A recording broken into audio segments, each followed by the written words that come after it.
Praise the lord. ఈరోజు వాక్య భాగం యెషయా గ్రంథం 60వ అధ్యాయం 2వ వచనం.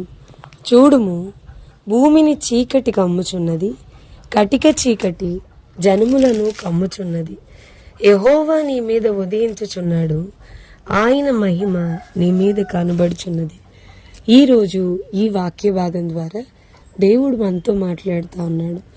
మనం బైబిల్ గ్రంథంలో చూస్తే గనక మనం ఆరాధించే దేవుడు, చూచుచున్న దేవుడు, ఆయన చూస్తూ ఉన్నాడు.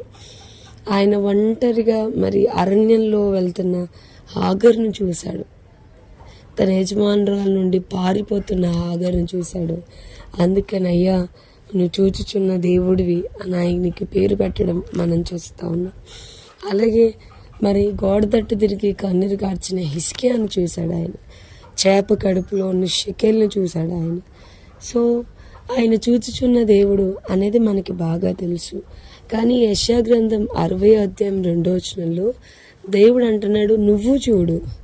ఏం చూడాలి అని అంటే, భూమిని చీకటి కమ్మి ఉన్నది, కటిక చీకటి జలములను కమ్ముచున్నది, అది నువ్వు చూడాలి. భూమి అంతా కూడా చీకటితో నిండిపోయింది, అది చూడు అని అంటున్నాడు దేవుడు.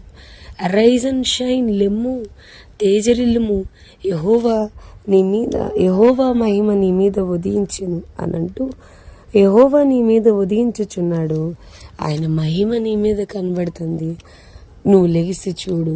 భూమి అంతా కూడా చీకటితో నిండిపోయింది చూడమని దేవుడు చెప్తా ఉన్నాడు. చీకటి ఏంటి అంటే, లోకమంతా కూడా పాపంతో నిండిపోయింది, లోకమంతా కూడా చెడిపోయింది. చాలా భయంకరమైన పాపాలు మన చుట్టూ జరుగుతూ ఉన్నాయి. పాపం అనేది రోజు రోజుకి చాలా ఎక్కువగా మరి పెరిగిపోతూ ఉంది. మనం ఏం చేయాలి? మరి మనం వాక్యంలో చూస్తే కనుక, అయ్యో విగ్రహారాధన చేయి పట్టణమా, నీకు శ్రమ అని వాక్యం చెప్తా ఉంది. మరి ఎంత భయంకరంగా పాపం పెరిగిపోతూ ఉన్నప్పుడు మన పని ఏంటి?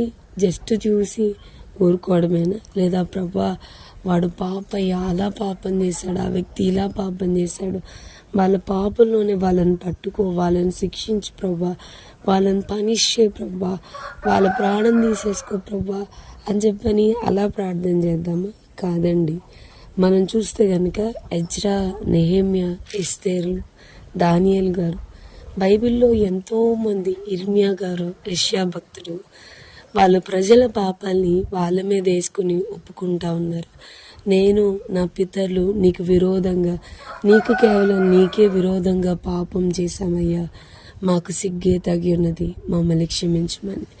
అయ్యా, నేను పదే పదే వాళ్ళ ప్రజల యొక్క పాపము వాళ్ళు చేయకపోయినా వాళ్ళ యొక్క ప్రజల పాపము వాళ్ళ మీద వేసుకొని ఒప్పుకుంటా ఉన్నారు. మన వ్యక్తిగత జీవితంలో కూడా మన చుట్టూ జరుగుతున్న ప్రజల పాపం వాళ్ళు చేస్తున్నారులే, దేవుడు వాళ్ళని శిక్షిస్తాడు, దేవుడు వాళ్ళని పనిష్ చేస్తాడు అని వదిలిపెట్టకుండా మన ప్రజల పాపాలని మనం ఒప్పుకోవాలి. భూమంతా కూడా చీకటి కమ్మి ఉన్నది, దాన్ని చూడు అంటున్నాడు ప్రభు కదండి. అయ్యా, వారి పాపంలో మరి వారు పట్టుబడకుండా కనికరించబడాలని మనం ప్రార్థన చేయాలి. వాక్యం చెప్తా ఉంది, నేను దేశంను పాడు చేయకుండానట్లు, ప్రాకారాలు దిట్టపరచుటకును, బద్దలైన సందుల్లో నిలుచుటకును తగిన వాడెవడని నేను ఎంత విచారించినను ఒక్కడైనా నాకు కనబడలేదు. కావున నేను నా ఉగ్రతను వారి మీద కృమ్మరిస్తాను, వారి ప్రవర్తనా ఫలము వారి మీదికి రప్పింతును అని ప్రభు మాట్లాడుతూ వస్తున్నాడు. సో దేవుడు ప్రజల్ని కనికరించినట్లుగా, వారి పాపంలో వారిని పట్టుకొనకుండానట్లుగా మన ప్రార్థన ఉండాలి. ప్రభా వారిని కనికరించయ్యా, ప్రభా వారి కృప చూపించయ్యా అని దేవుడు వారిని జ్ఞాపకం చేసుకునే ప్రార్థన, వారి పాపంలో మన మీద వేసుకొని ఒప్పుకునే ప్రార్థన మనం చేద్దాం. దేవుడు అలాంటి ఉన్నతమైన భాగ్యాన్ని మనందరికీ దయచేయను గాక.